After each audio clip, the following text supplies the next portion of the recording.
Hey guys, it's Tuesday 5000. Figured I'd do an update here on the K181. Got the crank in, got the piston all set, got everything torqued, everything checked for tolerance. Your end plate here should be between 2 and 23 thousandths from what the book's showing.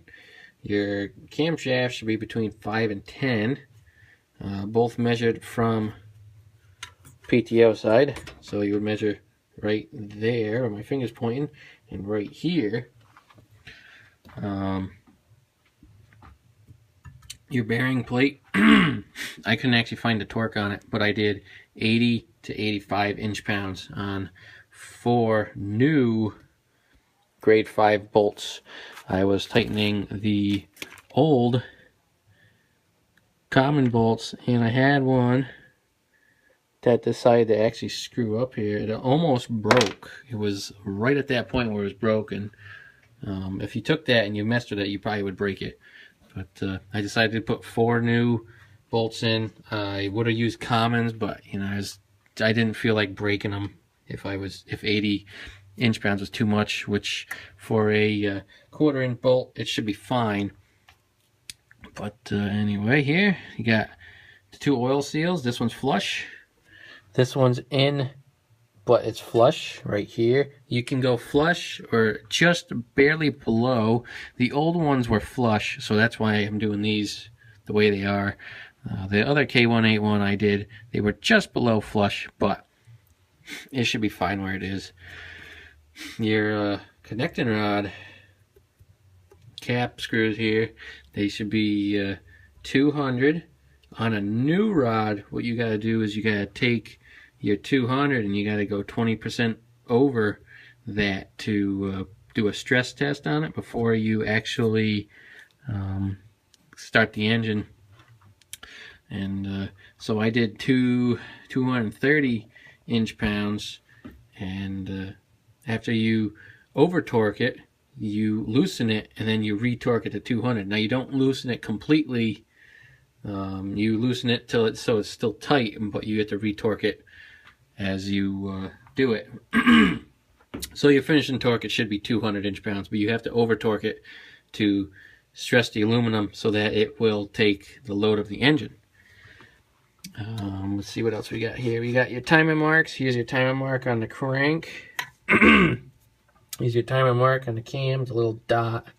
You're probably not going to be able to see that. See the dot on the cam right there. You want to get a thing of grease or something in there. You want to align this pick with that hole.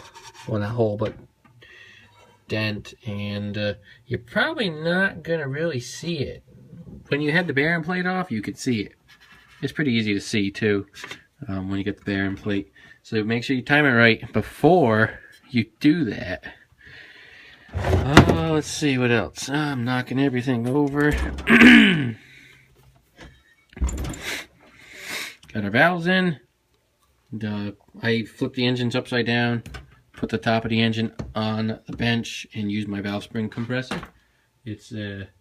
It's one for car engines, but it works really good for this. It's a little too big, really, but it still works.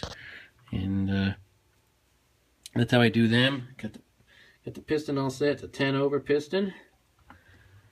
Let's see what else here. There's not really much else. Just make sure everything's within tolerance, and you can find all the specs online, or if you have this book. This tells you quite a bit, and that book tells you quite a bit. I actually have them, which is kind of lucky, I guess. But anyway, there's that. And next thing we're gonna do is put in an oil pan, and do the oil pan. I'll probably do the flywheel after that, and just keep putting the thing together. There's not much to it, and you got to make sure when you put your PTO on, you get your locking collar all right. I'll go over that when I get to it. But alright guys, well, Any questions, let me know. I'm pretty sure I've covered everything. I did notice this has like a chunk in it right here. I'm not sure if that was already broken or what, but that might be there for the dipstick. You can see what a dipstick hole is. So yeah, actually it looks like it would interfere with it. So everything else looks good though. I got my the valves. Now that's one thing you are not going to be able to do unless you can grind. I had the shop do it. These are non-adjustable on anything below a 10 horse. And you want your intake, that's your exhaust, you want your intake to be 6 to 8 thousandths cold, and your exhaust should be 17 to 19 or 20 thousandths cold. That's for 8 horse. I know the other engines might be a little bit different, but it's going to be really close. Also got to put all the breather stuff back on. I got to put my points back in. I got to put the little push rod here, which is this is it here. Just got to clean it off. It's got some dirt on it from when I was taking it apart. Yeah, this looks like it's aluminum. You should measure this too. Make sure it's the right length so that your points are operating right. So I'll be doing that, and I think it's in the book here. I'd have to look. It's a good question.